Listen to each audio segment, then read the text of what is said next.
नमस्कार। कभी सोचा है कि कुछ जगहों पर रात का मतलब सिर्फ दिन का खत्म होना नहीं होता, बल्कि एक ऐसे खौफनाक राज का शुरू होना होता है जो सिर्फ अंधेरे में ही जिंदा होता है। तो चलिए आज आपको ले चलते हैं चंडीपुर गांव की उसी रहस्यमयी दुनिया में। जरा एक सिचुएशन में खुद को रख कर देखिए। आधी रात का वक्त है और आपकी ट्रेन एक बिल्कुल सुनसान स्टेशन पर रुकती है।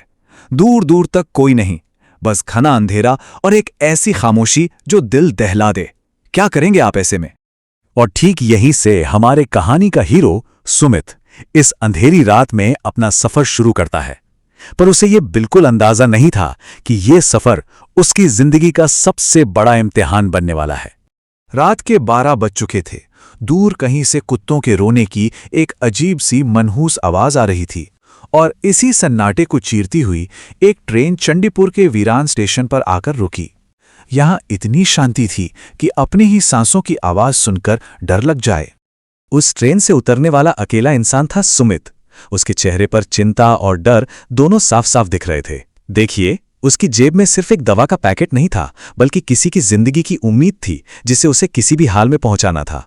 वो मन ही मन बस यही प्रार्थना कर रहा था कि किसी तरह ये रात कट जाए।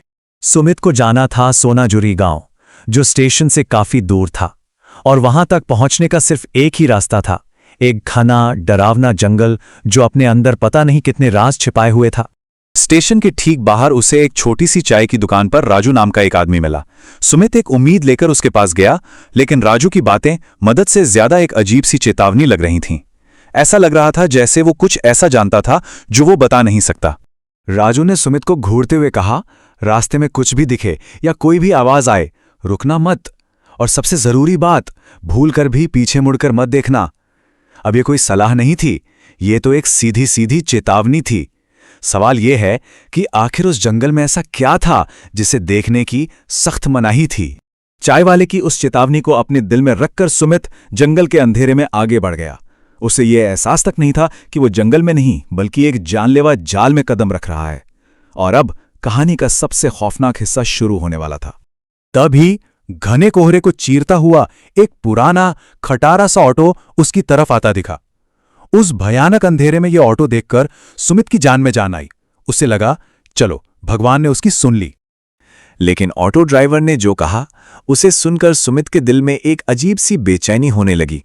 उसने कहा, बाबूजी, ऐसी जगह छोड़ेंगे कि फिर कहीं और जाने की जरूरत ही नहीं पड़ेगी।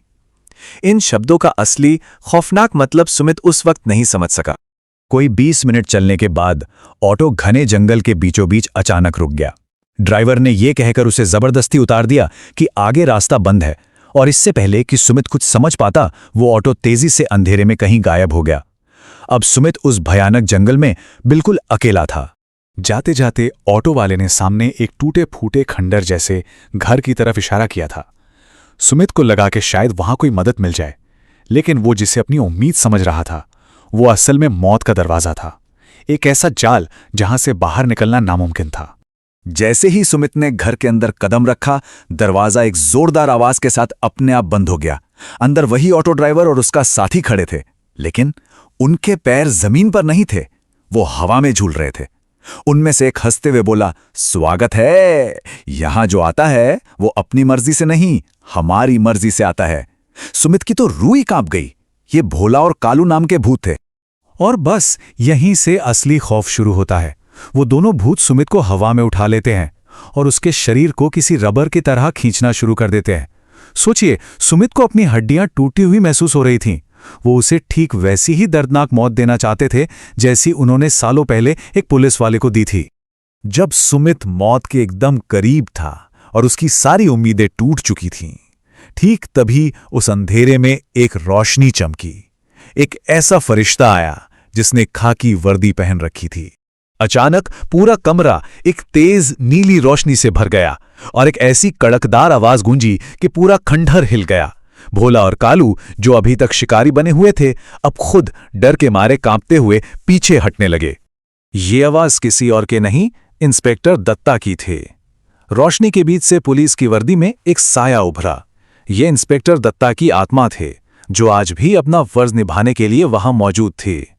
इंस्पेक्टर दत्ता उन दोनों शैतानों के सामने खड़े हो गए उन्होंने अपने हाथ आगे किए और उनके हाथों से बिजली की तरह एक तेज शॉकवेव निकली जो सीधे उन भूतों से जा टकराई। पलक झपकते ही दोनों भूत चीखते हुए हवा में जलने लगे और दीवार तोड़कर बाहर जा गिरे। बुराई का खेल खत्म हो चुका था।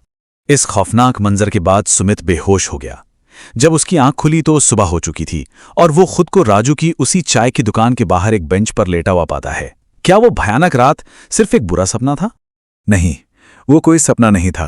वो चंडीपुर गांव की एक कड़वी हकीकत थी और अब वक्त था उस राज से पर्दा उठाने का जो सालों से उस जंगल में दफन था। तब राजू ने सुमित को पूरी कहानी बताई। 10 साल पहले भोला और कालू नाम के 2 खूंखार अपराधी इस इलाके में आतंक का दूसरा नाम थे। जब इंस्पेक्टर दत्ता ने उन्हें रोकने की कोशिश की तो उन दरिंदों ने उन्हें उसी खंडहर में जिंदा जला दिया।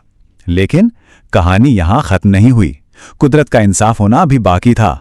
कुछ ही दिन बाद वो दोनों गुंडे भी उसी घर में एक रहस्यमयी आग में जलकर मर गए और तब से इंस्पेक्टर दत्ता की आत्मा एक गार्डियन एंजल की तरह उस जंगल और वहां से गुजरने वाले हर बेगुनाह की रक्षा करती है। उस एक खौफनाक रात ने सुमित को जिंदगी का सबसे बड़ा सबक सिखाया कि अपनी मंजिल तक पहुंचने के लिए कभी भी गलत या शॉर्टकट रास्ता नहीं चुनना चाहिए। सुमित तेजी से वापस स्टेशन की ओर भागा।